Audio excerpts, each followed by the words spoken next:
Packet घुमाकर देखा है जिस ब्राउन ब्रेड को आप हेल्दी समझते हैं उसमें क्या क्या डला हुआ है। आज के दिन दुनिया भर में ब्रेड एक बहुत ही कॉमन फूड आइटम है। इसे हर कोई हर समय खाता है। इंडिया में कितने जरिए हैं इसे खाने के। Bread jam, bread gulab jamun, bread halwa, bread roll, bread pakora, bread omelette.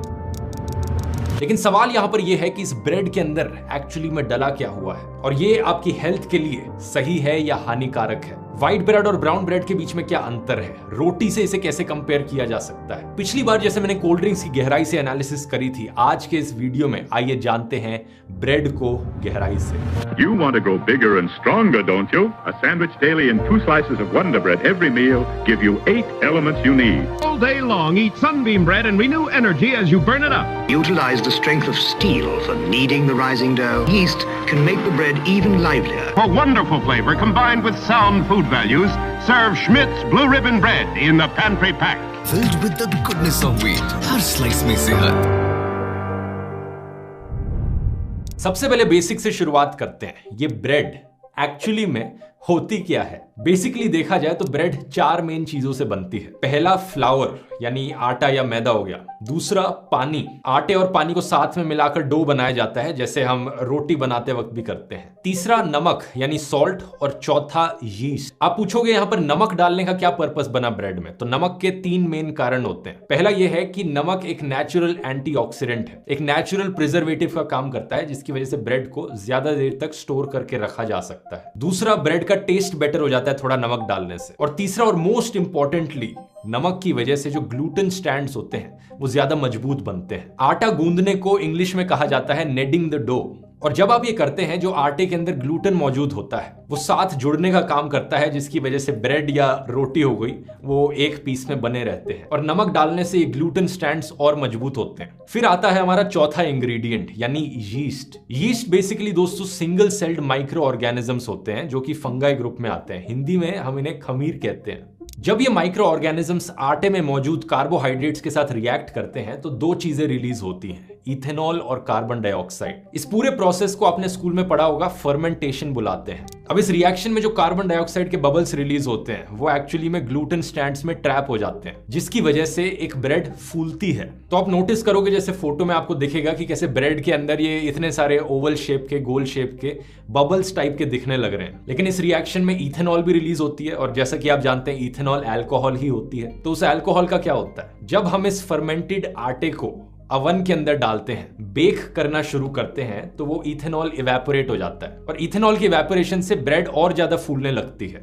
यहां पर एक इंटरेस्टिंग फैक्ट, सारा अल्कोहल यहां पर इवेपोरेट नहीं होता है, कुछ ट्रैप्ड रह जाता है। अमेरिकन केमिकल सोसाइटी ने साल 1920s में कुछ एक्सपेरिमेंट्स किए थे और उन्होंने पता लगाया कि 0.04% से लेकर 1.9% के बीच में अल्कोहल अक्सर ब्रेड में पाई जाती है। इससे कोई डरने की बात नहीं है, इतनी छोटी मात्रा में अल्कोहल से कुछ नहीं होगा आपको। इनफैक्ट उन साइंटिस्ट ने ऑब्जर्व किया था कि इतना बचा हुआ जो अल्कोहल होता है इससे ब्रेड का फ्लेवर ही इनहैंस होता है, यानी टेस्ट बेटर होता है ब्रेड का इसकी वजह से। तो ये है दोस्तों ट्रेडिशनली ब्रेड बनाने का तरीका। इसी तरीके का लोग सदियों से इस्तेमाल करते आ रहे हैं दुनिया भर में ब्रेड बनाने के लिए। साल 1857 में लुइस पैस्चर ने फर्मेंटेशन के प्रोसेस की एक साइंटिफिक अंडरस्टैंडिंग दुनिया को बताई थी। इसके बाद हमें पता चला कि फर्मेंटेशन एक्चुअली में होती क्या है, लेकिन इससे पहले लोग इस प्रोसेस का इस्तेमाल करते आ रहे थे बिना पता हुए कि यहां पर हो क्या रहा है। अब यहां पर हमारी जो रोटी है और ये जो ब्रेड है इसमें सिर्फ 2 चीजों का अंतर है। रोटी बनाते वक्त हम यीस्ट और नमक का इस्तेमाल नहीं करते, इसलिए रोटी फूलती नहीं है उस तरीके से जिस तरीके से ब्रेड फूलती है। और दूसरा, इसकी वजह से हम ज्यादा देर तक प्रिजर्व करके नहीं रख सकते रोटी को खुली हवा में छोड़कर रखेंगे, एक दिन बाद वो खाने लायक नहीं बचेगी। तो क्योंकि रोटी फूलती नहीं है इसलिए हम इसे एक फ्लैट ब्रेड की कैटेगरी में डालते हैं। रोटी जैसी ही फ्लैट ब्रेड्स दुनिया भर में बहुत पॉपुलर है। मेक्सिको में आपको मैक्सिकन टॉर्टियाज मिलेंगे जो कि रोटी जैसे बहुत दिखते हैं। अक्सर टॉर्टियाज को कौन से बनाया जाता है, रोटी को हम व्हीट से बनाते हैं। साउथ ईस्ट एशियन कंट्रीज में ऐसी ही बहुत सारी फ्लैट ब्रेड्स आपको मिलेंगी। अफ्रीकन देशों में ऐसी फ्लैट ब्रेड्स आपको मिलेंगी। तो एग्जैक्टली ये आइडिया किसको आया कि हम इस नॉर्मल फ्लैट ब्रेड में यीस्ट डाल देंगे जिससे कि ये फूल जाएगी। हिस्टोरियंस के लिए ये चीज एक डिबेट का मुद्दा है। ये स्पेक्युलेट किया जाता है कि इसका ओरिजिन 4000 BC में हुआ था। इजिप्ट में बैठा कोई बेकर अपनी ट्रेडिशनल फ्लैट ब्रेड बनाने लग रहा था, लेकिन उसने आटे को साइड पर रखा हुआ छोड़ दिया कुछ घंटे के लिए।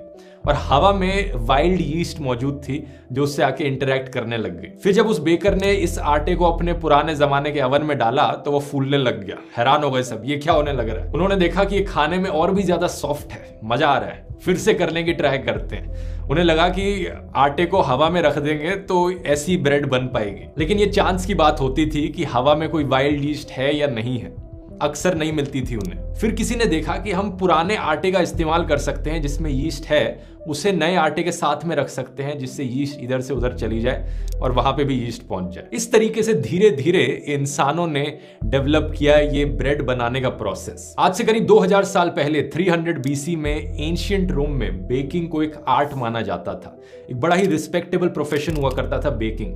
वीट को अफ्रीकन देशों से इंपोर्ट किया जाता था, अल्जीरिया, टूनेशिया, इजिप्ट के रीजन से आज के दिन जो है, और रोम में इंपोर्ट करके उनसे ब्रेड बनाई जाती थी। टाइम में आगे चले तो कहा जाता है कि क्रिस्टोफर कोलंबस पहली बार इस ब्रेड के कॉन्सेप्ट को अमेरिका लेकर गए और इंडिया में ये यीस्ट वाली ब्रेड सबसे पहले पोर्चुगीज लोग लाए थे, पाओ के फॉर्म में। सही सुना आपने दोस्तों, पोर्चुगीज लोग इसे सबसे पहले गोवा लेकर आए और फिर मुंबई में। यही कारण है कि आज के दिन तक मुंबई का वड़ा पाव बड़ा फेमस है। आगे टाइम में चलते रहे तो 1800s तक ब्रेड एक बड़ी नेचुरल होममेड चीज थी जो स्टेपल खाना बन चुकी थी दुनिया भर के कल्चर्स में। इसे हर दिन खाया जाता था। ब्रेड बनाने को एक बड़ा अच्छा प्रोफेशन माना जाता था और ब्रेड की एंट्री हमें देखने को मिली आर्ट में, रिलीजन में और स्पिरिचुअलिटी में भी। इस फेमस पेंटिंग को देखिए जॉन फ्रांसो मिलेट की, जहां पर एक औरत ब्रेड बना रही है अपने घर पर। लेकिन फिर हमारी कहानी में एंट्री होती है दोस्तों इंडस्ट्रियल रेवोल्यूशन की। ब्रेड जैसा एक प्यारा होममेड खाना इंडस्ट्री में बदल जाता है। कमर्शियलाइजेशन की शुरुआत होती है यीस्ट से। किसी ने कहा कि हम इस वाइल्ड यीस्ट का इंतजार नहीं कर सकते कि अपनी ब्रेड बनाने के लिए हमें यीस्ट को किसी तरीके से ट्रैप करके रखना पड़ेगा ताकि जब चाहे हम इसे तब इस्तेमाल कर पाए। ऐसे बन के आया प्रेस्ड यीस्ट जिसे सॉलिड क्यूब्स में बेचा जाने लगा। साल 1867 में वियना में कुछ बेकर्स को क्रेडिट दिया जाता है कि उन्होंने पहला प्रेस्ड यीस्ट बनाया। आज के दिन इसे हम बेकर्स यीस्ट कहते हैं और आप पैकेट में इसे खरीद भी सकते हैं। लेकिन फिर किसी ने सोचा कि हमें ये यीस्ट चाहिए ही क्यों, हम इसका इस्तेमाल करते हैं एक गैस निकालने के लिए जिससे कि ये ब्रेड फूलती है। क्यों ना हम कोई और चीज इस्तेमाल कर रहे हैं ब्रेड को फुलाने के लिए। और यहां पर एंट्री होती है दोस्तों सोडियम बाइकार्बोनेट की, जिसे हम बेकिंग सोडा कहते हैं। बेकिंग सोडा एसिड के साथ रिएक्ट करता है और उससे कार्बन डाइऑक्साइड रिलीज होती है जो कि ब्रेड को फुलाने का काम कर देती है। लेकिन ये एसिड कहां से आता है? इस एसिड को डालने के लिए उन जमानों में लोगों ने कहा कि हम दूध का इस्तेमाल कर सकते हैं, बटर मिल्क का इस्तेमाल कर सकते हैं या कुछ बूंद लेमन जूस की भी काम कर सकती है। फिर किसी ने सोचा कि क्यों ना हम इस बेकिंग सोडा और एसिड को कंबाइन करके एक पैकेट में बेचने लग जाए। एक मॉइस्चर फ्री पैकेट जिसमें इस बेकिंग सोडा और ये कोई एसिडिक सब्सटेंस डला है, जैसे इसे पानी में डालोगे रिएक्शन शुरू हो जाएगा इन दोनों का। तो ये भी चीज अच्छे से काम करी। इसे बुलाया जाता है बेकिंग पाउडर। बेकिंग पाउडर में डला होता है बेकिंग सोडा प्लस कोई एसिडिक चीज। आपने इनो के बारे में तो सुना ही होगा। हम भटूरे बनाते वक्त आटे में इनो डाल देते हैं क्योंकि इनो में क्या होता है, बेकिंग सोडा होता है और सिट्रिक एसिड होता है। साल 1850s के अराउंड था कि पहली बार बेकिंग सोडा को बेचा जाने लगा और उसके कुछ सालों बाद बेकिंग पाउडर को बेचा जाने लगा। ये सबसे पहले केमिकल्स थे जो ब्रेड में डाले जाने लगे। लेकिन इसके बाद जाकर था कि चीजें थोड़ी बिगड़ने लगी।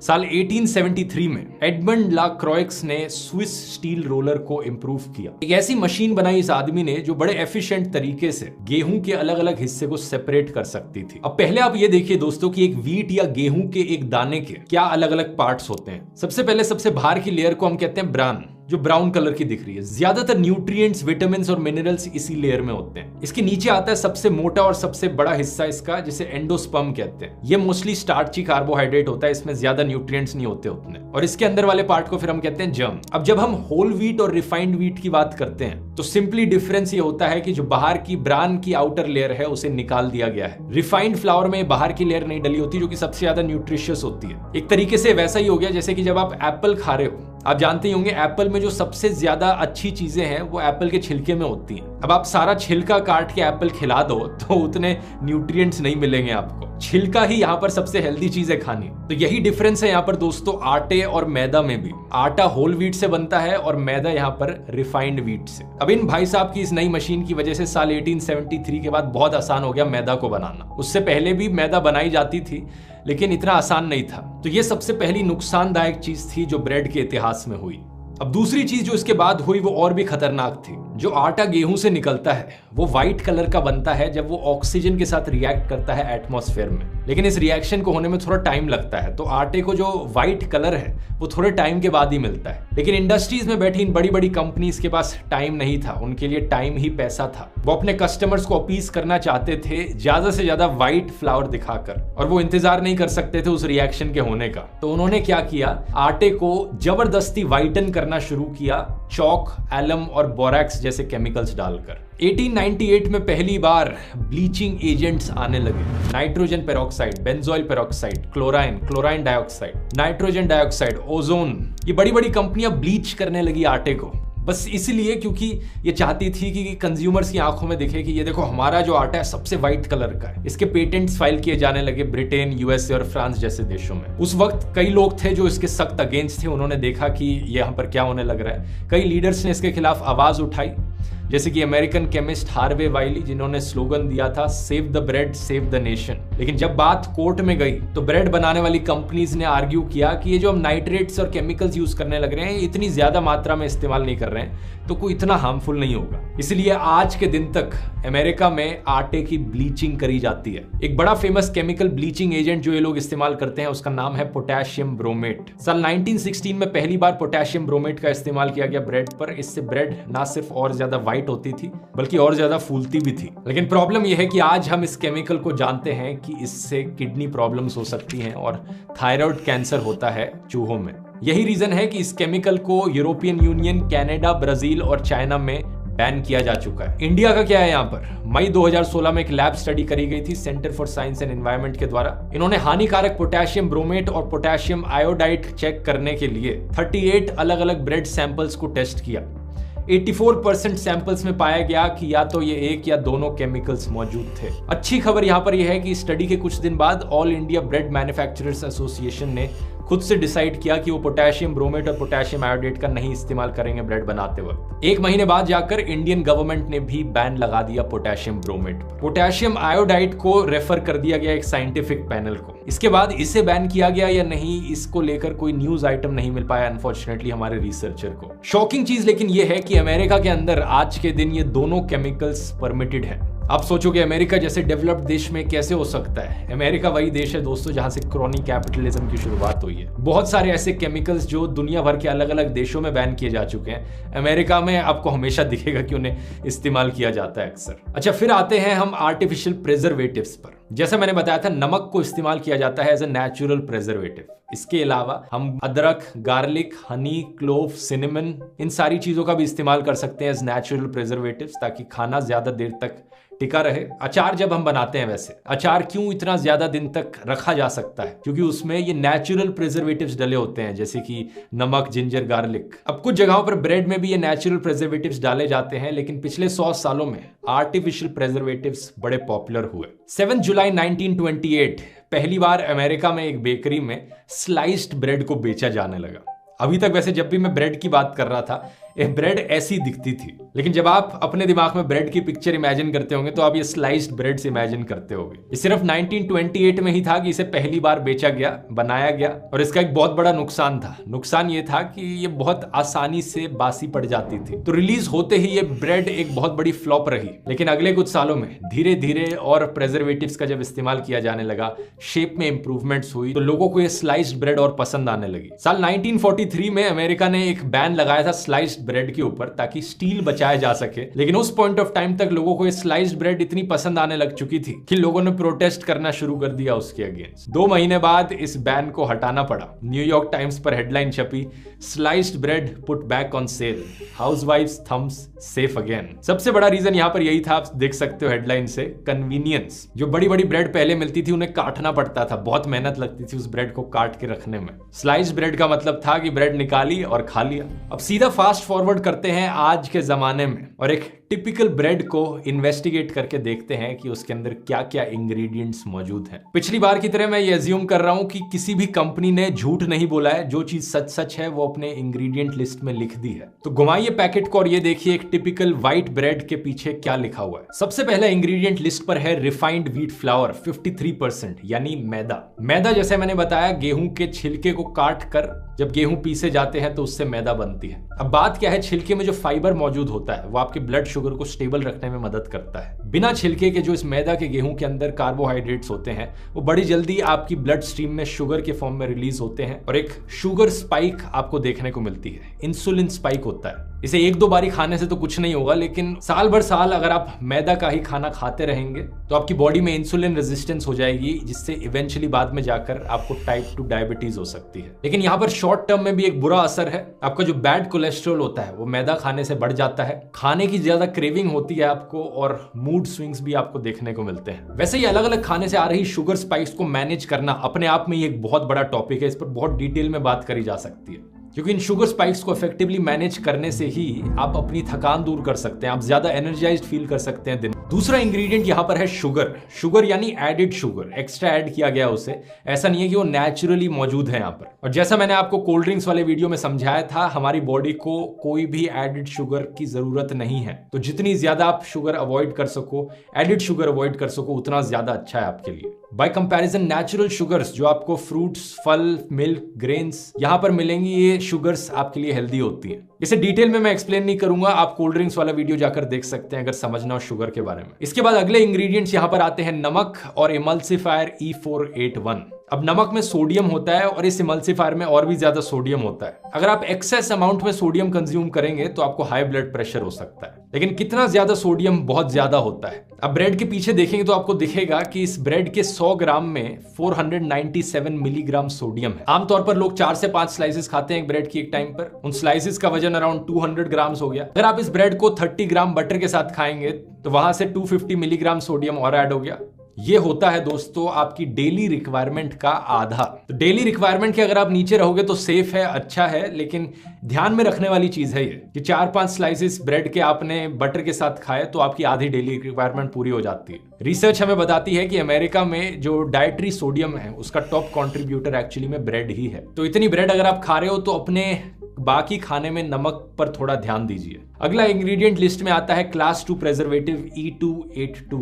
इसका मतलब है कैल्शियम प्रोपियोनेट। जून 2019 में एक स्टडी पब्लिश करी गई थी international journal of molecular epidemiology and genetics में, जिसमें बताया कि ये केमिकल स्पेसिफिकली एलर्जीज कॉज कर सकता है, इंटॉलरेंसेस हो सकती हैं और स्किन रैशेज और माइग्रेन हेडेक्स आ सकते हैं। इससे पहले एक और स्टडी करी गई थी अगस्त 2002 में, जिसे journal of paediatrics and child health में पब्लिश किया गया था, जिसने बताया कि बच्चों को अगर ये प्रेजर्वेटिव वो डेली कंज्यूम करें उन्हें इरिटेबिलिटी हो सकती है, वो ज्यादा इरिटेटेड फील करेंगे, रेस्टलेस होंगे और अटेंशन स्पैन पे उनके इफेक्ट पड़ेगा। इसके बाद है एसिडिटी रेगुलेटर E270 जो कि लैक्टिक एसिड होता है और एंटीऑक्सीडेंट E300 जो कि एस्कॉर्बिक एसिड होता है। ये दोनों जनरली रेकग्नाइज किए जाते हैं कि सेफ हैं और परमिटेड फॉर यूज हैं ज्यादातर जगहों में। ये स्टेटस है आज के दिन का एज पर एग्जिस्टिंग रिसर्च। अब आप बोलोगे कि मैं कितना सिनिकल होकर बात कर रहा हूं कि एज पर एग्जिस्टिंग रिसर्च, थोड़ा पॉजिटिव सेंस में भी तो मैं सोच सकता हूं कि कुछ हानिकारक ना हो इसमें। सही बात है आपकी, लेकिन जो इतिहास हमें बताता है उससे तो यही पता चलता है कि चांस यहाँ पर 50-50 टाइप का है कि कोई केमिकल और कोई प्रेजर्वेटिव बाद में हेल्थ के लिए हानिकारक निकल जाए। जरा उन लोगों के बारे में सोचकर देखिए जो 1970s 80s में रहते थे।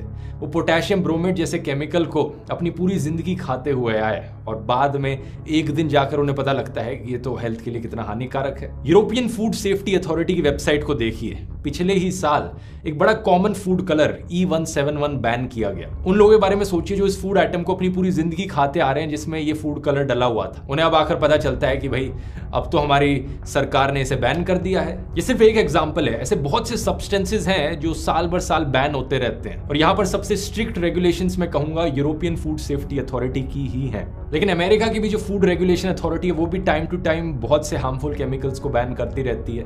FDA की वेबसाइट में देखिए, FDA removes 7 synthetic flavoring substances from food additives list। Synthetically derived benzophenone, ethyl acrylate, methyl eugenol, myrcene, इन्हें क्यों हटाया गया? FDA कहती है क्योंकि डेटा और रिसर्च ने हमें दिखाया कि इन सिंथेटिक सब्सटेंसेस को जब जानवरों पर इस्तेमाल किया जाता है तो उन्हें कैंसर हो जाता है। ये सोचकर आपके दिमाग में जरूर आएगा कि अब तक जो खिलाया गया है हमें उसका क्या? इस पर कोई बात नहीं करता है, ना ही किसी को अकाउंटेबल ठहराया जाता है इन चीजों को लेकर। इस सरकारों की तरफ से ऐसा ही कहा जाता है कि भाई जो खा लिया उसका कुछ नहीं हो सकता, वो खा लिया तुमने, अब आगे से मत खाना।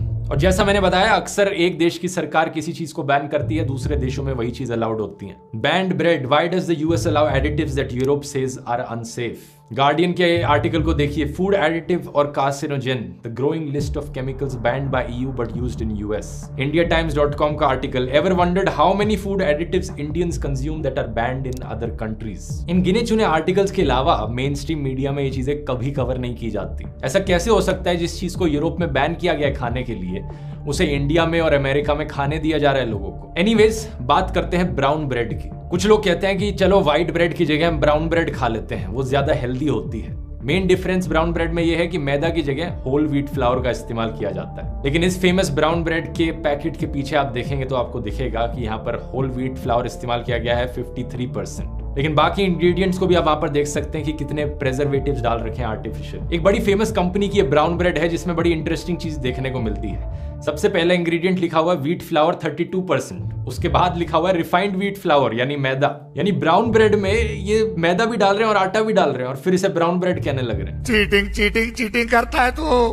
अब ये लोग कंपनी वाले कहेंगे कि देखो, हमने तो नहीं कहा कि ब्राउन ब्रेड का मतलब है कंप्लीटली 100% होल व्हीट ब्रेड। और सबसे कमाल की चीज ये लोग क्या करते हैं, ब्राउन ब्रेड को और ब्राउन बनाने के लिए आर्टिफिशियल कलर ऐड कर देते हैं फूड पर। E150A, E150B, E150CD, ये सारे कैरेमल के कलर टाइप्स हैं। कैरेमल वही चीज जिसे कई कोल्ड ड्रिंक्स में भी डाला जाता है जिससे कि इन कोल्ड ड्रिंक्स का ब्राउन कलर आ जाए। कई कैरेमल की कलरिंग में कैंसरस सब्सटेंसेस प्रोड्यूस होते हैं और पेटिशन भी डाली गई थी यूएसए FDA के सामने 2 टाइप की कैरेमल कलरिंग को बैन करने के लिए। इसकी डिटेल में मैं दोबारा बात नहीं करूंगा, कैरेमल की भी बात मैंने कोल्ड ड्रिंक्स वाले वीडियो में करी थी। इसके बाद एक कंपनी अपनी ब्रेड को एडवर्टाइज करती है होल व्हीट ब्रेड कहकर। इंग्रेडिएंट्स में कोई मैदा नहीं डाली गई है, लिखा है व्हीट फ्लावर 52%। 52% का मतलब क्या है भाई? बाकी 48% में क्या डला हुआ है? कोई एक्सप्लेनेशन नहीं दे रखी इन्होंने। और वो जो बाकी केमिकल्स हैं यहाँ भी आपको मिल जाएंगे। अब आप में से कुछ लोग बड़े परेशान और कंफ्यूज हो रहे होंगे कि पहले मैंने कोल्ड ड्रिंक्स को बुरा कहा, अब मैं ब्रेड जैसी चीज को बुरा कहने लग गया हूं और ये आर्टिफिशियल कलर्स, प्रेजर्वेटिव्स तो कितनी चीजों में डले हैं, तो भाई हम खाएं क्या? सब कुछ खाना छोड़ दें?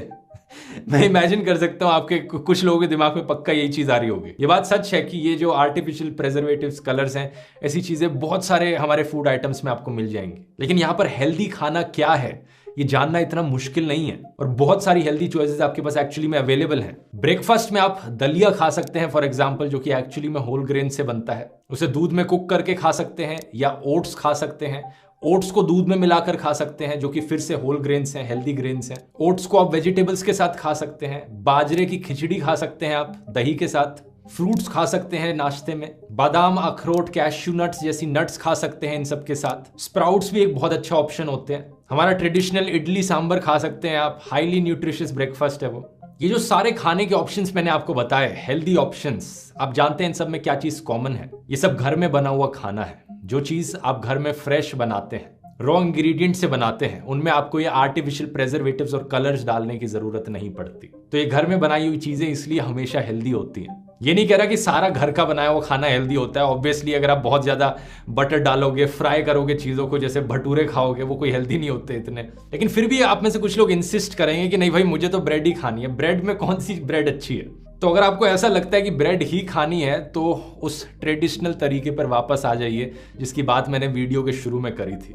हिस्टोरिकली इंडस्ट्रियलाइजेशन से पहले जैसे ब्रेड को बनाया जाता था वो एक हेल्दी तरीका था ब्रेड को बनाने का। अब इस कैटेगरी में आप अपनी रोटी को भी इंक्लूड कर सकते हो। बाजरे की बनाओ, चने के आटे की बनाओ, गेहूं के आटे की बनाओ। खुद से घर में बनाओगे तो आपको कोई केमिकल्स ऐड करने की जरूरत नहीं पड़ेगी। ऑब्वियसली ज्यादा हेल्दी ऑप्शन है। लेकिन ये फ्लैट ब्रेड हो ही अगर, लेकिन आपको नॉर्मल फूली हुई ब्रेड खानी है तो वो भी आप अपने घर में बना सकते हो। कई इंटरनेट पर रेसिपीज आपको मिल जाएंगी। एक ये बड़ी अच्छी स्टेप बाय स्टेप रेसिपी है निशा मधुलिका के द्वारा।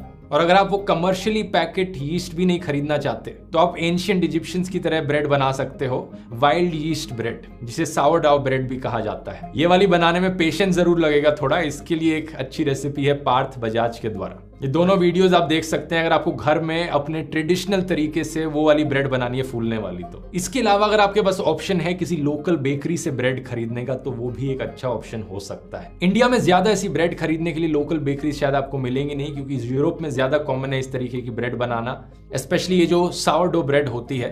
लेकिन फिर भी आप इंसिस्ट कर रहे हैं कोई ब्रांड मैं आपको बता दूं तो आप इंग्रेडिएंट लिस्ट चेक कर सकते हैं, और एक ब्रांड जो सबसे ठीक लगता है दिखने में वो है अक्षयकल्प ऑर्गेनिक। इनकी आप इंग्रेडिएंट लिस्ट चेक करेंगे तो यहाँ पर इन्होंने क्लेम किया है कि 100% होल व्हीट फ्लावर है, कोई मैदा नहीं, कोई प्रेजर्वेटिव्स नहीं, कोई केमिकल एजेंट्स नहीं।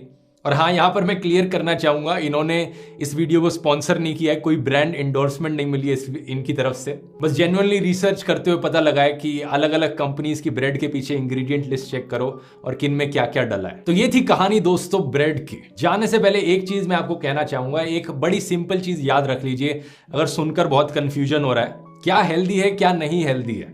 ज्यादातर चीजें जो आप दुकान से खरीदते हैं खाने की, जिन्हें हफ्तों तक महीनों तक स्टोर करके रखा जा सकता है, उन सब में किसी ना किसी तरीके के प्रिजर्वेटिव्स और केमिकल्स डले होते हैं, तभी वो इतने टाइम तक स्टोर करी जा सकती है। उस टाइप के खाने को हमेशा अवॉइड करने की कोशिश कीजिए। वीडियो पसंद आया नीचे कमेंट्स में लिखकर बता सकते हैं। ऐसे ही और वीडियोस किस टॉपिक पर देखना चाहेंगे, किस फूड आइटम पर देखना चाहेंगे। मिलते हैं अगले वीडियो में। बहुत बहुत धन्यवाद।